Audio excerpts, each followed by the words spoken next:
বাংলাদেশ রেলওয়েতে নবপদোন্নতিপ্রাপ্ত ৫২৫ জন পয়েন্টসম্যানকে আন্তরিক অভিনন্দন ও শুভেচ্ছা জানিয়েছে বাংলাদেশ রেলওয়ে পয়েন্টসম্যান ও কর্মচারী সমিতির কেন্দ্রীয় কমিটি। ৫২৫ জনকে প্রমোশন দেওয়া হয়েছে। এই জন্য আমরা পয়েন্টসম্যান ও কর্মচারী সমিতির পক্ষ থেকে, কেন্দ্রীয় কমিটি এবং বিভাগীয় কমিটির পক্ষ থেকে ওনাদেরকে আন্তরিক শুভেচ্ছা এবং অভিনন্দন জানাচ্ছি।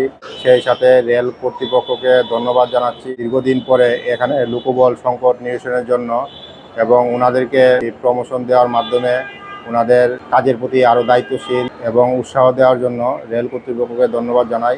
সেই সাথে আমরা পয়েন্টসম্যান সংগঠনের পক্ষ থেকে রেল প্রশাসনের কাছে দাবি উপস্থাপন করছি, ওনাদেরকে যেন স্টেশনে পোস্টিং দেওয়ার আগেই আরটিএ হালিশহর ট্রেনিং সেন্টার থেকে ফ্রি ট্রেনিং কোর্সের ব্যবস্থা করা হয়। সবাইকে আন্তরিক শুভেচ্ছা অভিনন্দন। রেলটাকে যাতে সুন্দর এবং সুষ্ঠুভাবে পরিচালনা করা যায় সেই স্বার্থে আমরা কাজ করে যাব এবং ভবিষ্যতে রেলকে আরও ভালো পর্যায়ে, অলরেডি আমরা দেখতেছি বিভিন্ন সময়ে রেল বিভিন্ন বিশেষভাবে তারা লসে, প্রতি বছরই তারা অর্ধেকের বেশি লসে থাকে।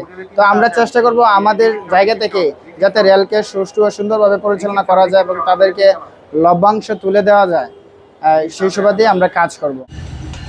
বিবৃতিতে আরও বলা হয়, মাঠ পর্যায়ের দীর্ঘ অভিজ্ঞতা, দক্ষতা ও আন্তরিকতা কাজে লাগিয়ে নবপদোন্নতিপ্রাপ্ত পয়েন্টসম্যানরা ট্রেন পরিচালনা, নিরাপত্তা এবং যাত্রী সেবার মান উন্নয়নে গুরুত্বপূর্ণ ভূমিকা রাখবেন। নিরাপদ, সুস্থ ও সময়ানুবর্তী ট্রেন পরিচালনায় আরও দক্ষতার পরিচয় দেবেন বলেও আশা প্রকাশ করা হয়। বাংলাদেশ রেলওয়ে পয়েন্টসম্যান ও কর্মচারী সমিতির কেন্দ্রীয় কমিটির সভাপতি কৃষ্ণা সরকার, সেক্রেটারি মনির হোসেন হিমেল এবং প্রচার সম্পাদক নূর মোহাম্মদ পাপ্পু যৌথভাবে নবপদোন্নতিপ্রাপ্ত সকল সহকর্মীর সুস্বাস্থ্য, কর্মজীবনের সাফল্য ও উজ্জ্বল ভবিষ্যৎ কামনা করেন।